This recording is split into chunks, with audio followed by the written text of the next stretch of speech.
Hey, what's going on, guys? It's LuceyGoosey or Kyle, and welcome back to another week of the PSBL. We are back, the Edmonton Coilers, going up against the Twente Tentacools. We were going up against a tough opponent here. I think he started off the season 0-2, but he has a really threatening team to us. I really wanted to bring the weather war against him because I felt like stopping sand was one of my #1 priorities in this match. Unfortunately, I felt like Torkoal just really had a tough time pivoting around in this game, especially with Lando and Gigalith and Volcanion, and so I really felt like Torkoal wasn't the best option. And of course, we don't really have Sun Abusers, but we have a Sun Setter, so that our fire type moves can do more damage with Blacephalon or Camera. So that's basically what I was thinking when I drafted that Torkoal, if you guys were wondering, or if you didn't know, I had Torkoal on my team. So that was my main thing going into this match was, oh, I should bring Torkoal, but I decided against it. We got a pretty interesting team though this week. I went back and forth multiple times. I've been doing a lot of mocks for this league because I really want to use my team well, because we do have a pretty tough team to use. But I did a lot of mocks, I switched a lot of things around, and I think what I had ended up turning out really well. So the main person that helped me build, and I'm really thankful for his help, was the Pokemaster Mike. I'll link his channel down below in the description. But he really helped me out in this match because I was originally going to bring an eject button Alomomola because I felt like it would help me get momentum in this match. But I decided against it, and I brought Rocky Helmet, and I put the eject button on Reuniclus, and I'll explain why I did that. So there's two things that Reuniclus can do in this match, and this team pivots a lot. He has the Celebi, the Landorus, and the Beedrill that all have U-turn. So they pivot a lot on my team, and I think he had a couple of other things he didn't bring that pivot. And what I can do with Reuniclus is either set up Trick Room for my main sweepers, which would be Azumarill and Camera, or I can eject button out into my Scarf Blacephalon. And Blacephalon puts a ton of pressure against his team. His only real checks to it are AV, Volcanion, and Gigalith. So if I can break down Volcanion, a Shadow Ball to an AV1 is going to do about 26%. So obviously rocks and stuff like that will help break it down. And then Blacephalon can really put in work.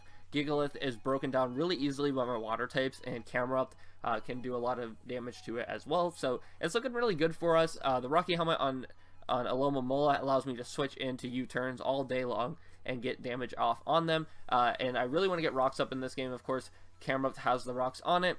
Nothing too interesting on my team. I've got a Scarf Blacephalon with Fire Blast, Shadow Ball, I want to say Flamethrower.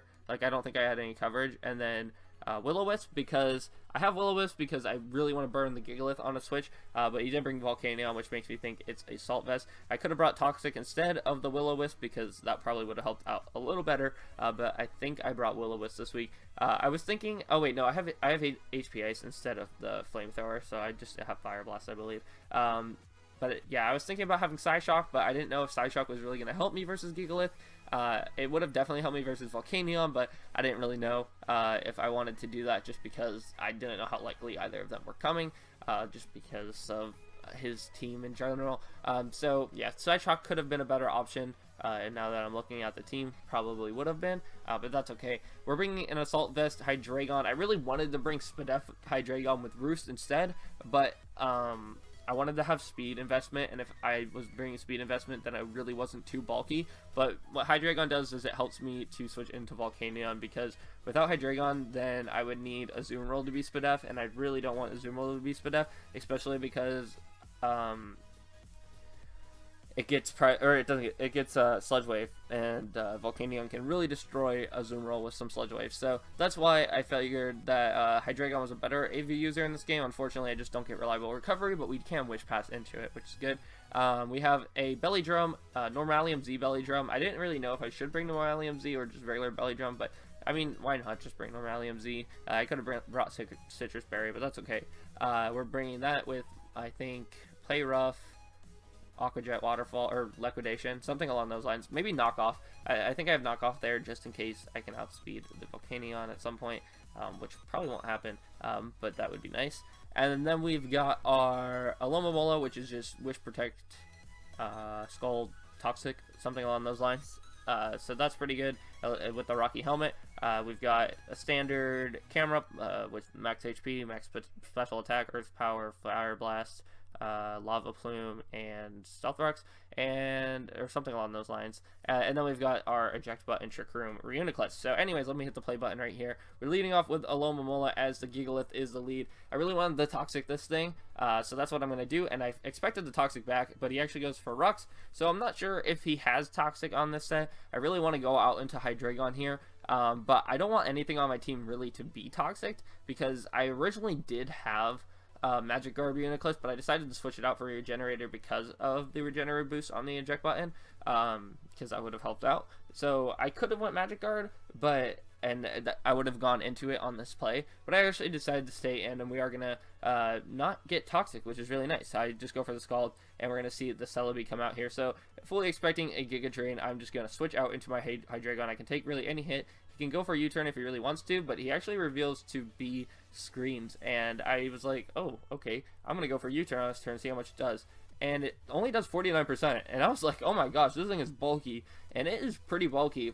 Looking at the damage calcs, it was max HP, I think. So I do actually go out into our camera up, and we get not even a prediction, but I expected either U-turn or another screen to go up, and we get a free switch into camera up, and we're going to go for our Stealth Rocks. I could have went for the HP Ice. I really wanted to go for it. With Light Screen up, it only would have done like 45% max if he was like uninvested in HP, so it wasn't really worth it. But we do get our Rocks up, so camera putting in the work in this game. But yeah, we go out into our Alomomola. Look at that Earthquake, does 0, and we are going to go for the Wish on this turn as he goes out into Gigalith. Gigalith really does pressure our team a lot with the sand, taking extra damage from that, but I can just go for the Protect here and get my Wish and go back up the Fool. I could have like hard switched out into something else and got some good health back on it and the Regenerator boost on my Alomomola, but I just wanted to see if the Gigalith would go for a move. So we're going to see this is banded Stoutland, which means I get a free switch out into my Blacephalon, so I'm going to do that right here as he goes and makes a really good play out into Gigalith,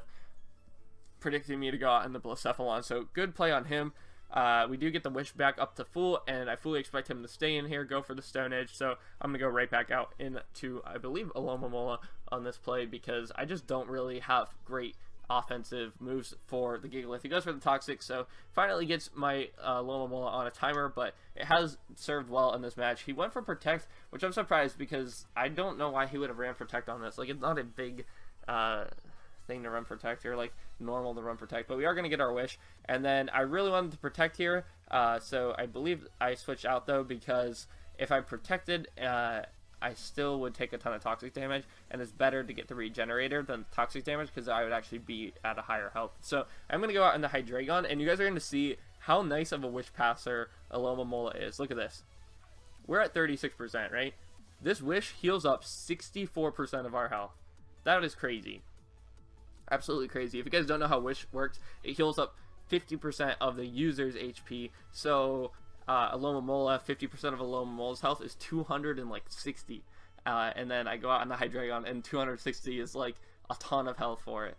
So yeah, we're gonna go for, I wanted to really go for the Earth Power right here, but I believe I go for the Dark Pulse first. Oh no, I predicted him to switch out, because I figured even if he was AV, he wouldn't want to be broken down too much. So I didn't want to go for the Earth Power, because I figured, why would he stay in and take the Earth Power? Or even like a Dark Pulse, but I mean, it was going to do a ton to him because he didn't have Light Screen up anymore. But yeah, we're going to sack off our Alomomola there, because I did really make a bad play, and I didn't have a great switch in. So I'm going to go for the Dark Pulse here, and it does show that he is either AV or he is just really Spadef, and he's going to go for the Sludge Bomb. Like, I don't know, like, he just loses his Volcanion, which means that Azumarill just has a field day now. There's not a good switch in, because we have worn down the Celebi. Like, we can win this game now at any point if we get a Belly Gem up, because, yeah, Aqua Jet just kills everything now from this range. I think Landers could live it if we don't get, or no, Landers can't live it, but if he, like, pivots around with Intimidates, that's the only thing that could stop it. So I am going to go out into our Reuniclus here, and I don't want to get my Eject Button popped just yet, so I am going to sack off my Hydreigon. However, we are going to live the Crunch, which, you know, just gets rid of one more turn of Sandstorm. Actually, no, we do die to the Sandstorm. So I figured this was my best opportunity. Let me redo that play there. So yeah, like I said, from our calc earlier when he went for return on Alomomola, that showed that he was indeed banded. So I know he's banded in the Crunch, and this is the opportunity I needed. I'm going to click the Z belly drum right here, even though I could have just clicked regular belly drum. It wouldn't have made a difference, but I figured the Z move's kind of cool. So we get our +4, or not, our +6 actually boost, and Aquajet is just going to be spammed at this point. Boom, take down the Celebi. I think he brings in the Landorus next, and he gets that Intimidate off, but it's not going to matter because we go for that Aquajet, and boom, Landorus is gone, and now he's going to go out into that Beedrill.